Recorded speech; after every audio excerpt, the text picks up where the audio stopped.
Another gale had then sprung up, but the wind was still fair, and I had only 26 miles to run for Port Angosto.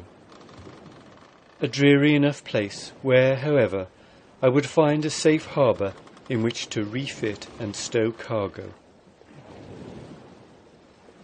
I carried on sail to make the harbour before dark, and she fairly flew along, all covered with snow, which fell thick and fast, till she looked like a white winter bird.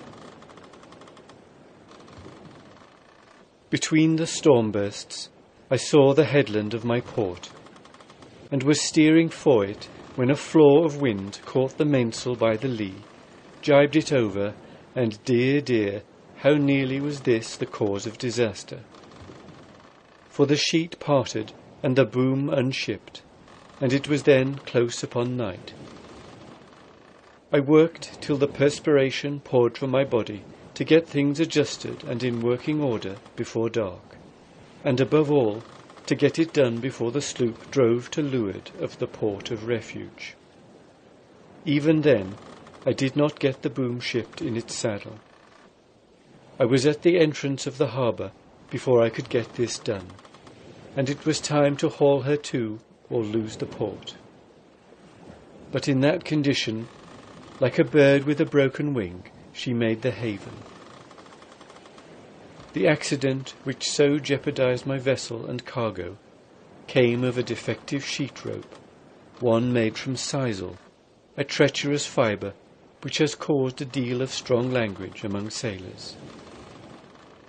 I did not run the spray into the inner harbour of Port Angosto, but came to inside a bed of kelp, under a steep bluff on the port hand going in. It was an exceedingly snug nook, and to make doubly sure of holding on here against all willy-waws, I moored her with 2 anchors, and secured her besides by cables to trees. However, no wind ever reached there, except back flaws from the mountains on the opposite side of the harbour. There, as elsewhere in that region, the country was made up of mountains. This was the place where I was to refit, and whence I was to sail direct once more for Cape Pillar and the Pacific. I remained at Port Angosto some days, busily employed about the sloop.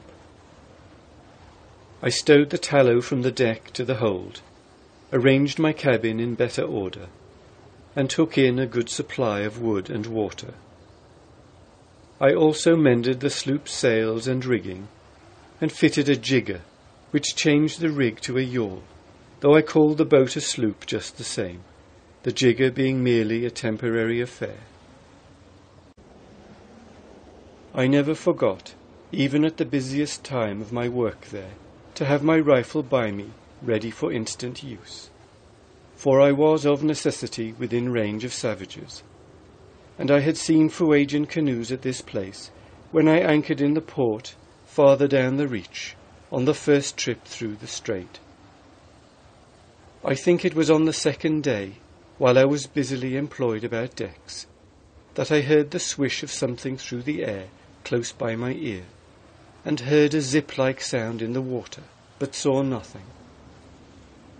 Presently, however, I suspected that it was an arrow of some sort, for just then one passing not far from me struck the mainmast, where it stuck fast, vibrating from the shock, a Fuegian autograph. A savage was somewhere near, there could be no doubt about that. I did not know, but he might be shooting at me, with a view to getting my sloop and her cargo. And so I threw up my old Martini-Henry, the rifle that kept on shooting, and the first shot uncovered 3 Fuegians, who scampered from a clump of bushes where they had been concealed and made over the hills. I fired away a good many cartridges, aiming under their feet to encourage their climbing. My dear old gun woke up the hills, and at every report all 3 of the savages jumped as if shot, but they kept on and put Fuego real estate between themselves and the spray as fast as their legs could carry them,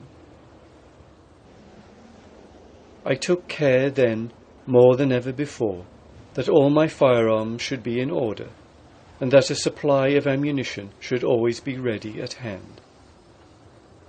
But the savages did not return, and although I put tacks on deck every night, I never discovered that any more visitors came, and I had only to sweep the deck of tacks carefully every morning after.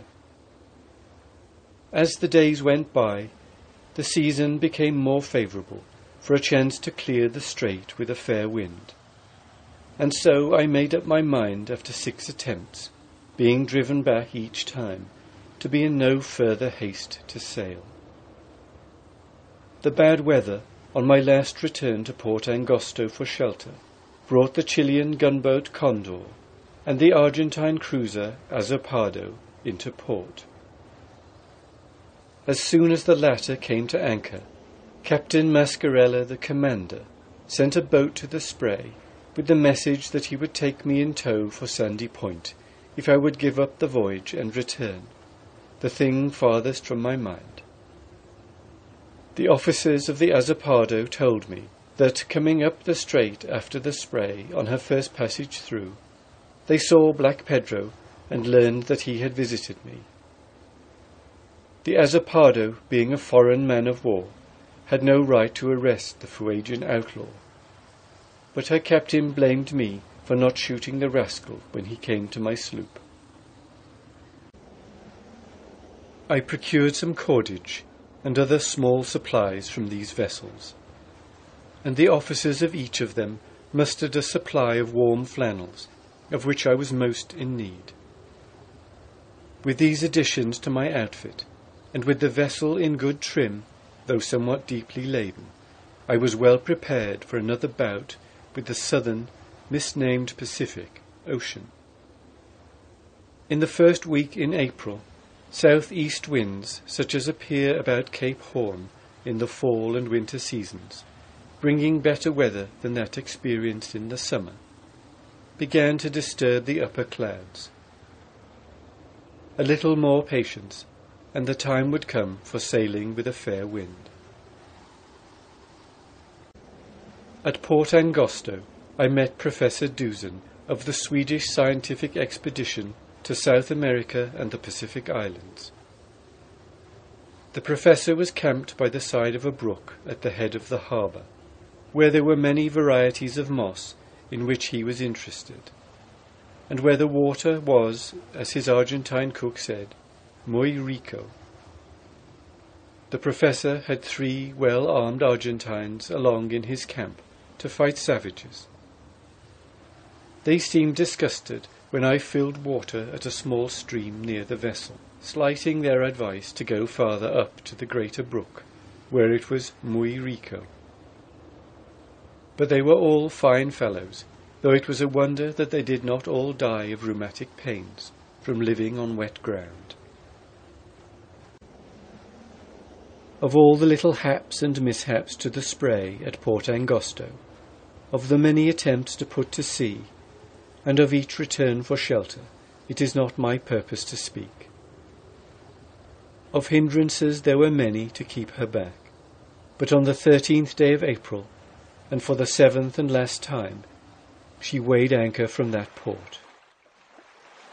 Difficulties, however, multiplied all about, in so strange a manner that had I been given to superstitious fears, I should not have persisted in sailing on a 13th day, notwithstanding that a fair wind blew in the offing.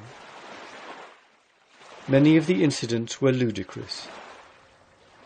When I found myself, for instance, disentangling the sloop's mast from the branches of a tree, after she had drifted 3 times around a small island against my will, it seemed more than one's nerves could bear, and I had to speak about it, so I thought, or die of lockjaw, and I apostrophized the Spray as an impatient farmer might his horse or his ox. "Didn't you know," cried I, "didn't you know that you couldn't climb a tree?" But the poor old Spray had essayed, and successfully too, nearly everything else in the Strait of Magellan, and my heart softened toward her when I thought of what she had gone through. Moreover, she had discovered an island. On the charts, this one that she had sailed around was traced as a point of land. I named it Alan Erric Island, after a worthy literary friend whom I had met in strange by-places. And I put up a sign, "Keep off the grass," which, as discoverer, was within my rights. Now at last the spray carried me free of Tierra del Fuego.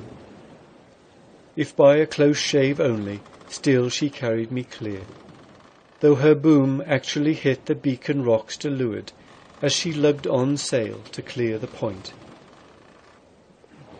The thing was done on the 13th of April, 1896. But a close shave and a narrow escape were nothing new to the spray. The waves doffed their white caps beautifully to her in the strait that day, before the south-east wind, the first true winter breeze of the season from that quarter, and here she was out on the first of it, with every prospect of clearing Cape Pillar before it should shift. So it turned out. The wind blew hard, as it always blows about Cape Horn, but she had cleared the great tide race off Cape Pillar and the Evangelistas, the outermost rocks of all, before the change came. I remained at the helm, humouring my vessel in the cross seas, for it was rough, and I did not dare to let her take a straight course. It was necessary to change her course in the combing seas, to meet them with what skill I could when they rolled up ahead, and to keep off when they came up abeam.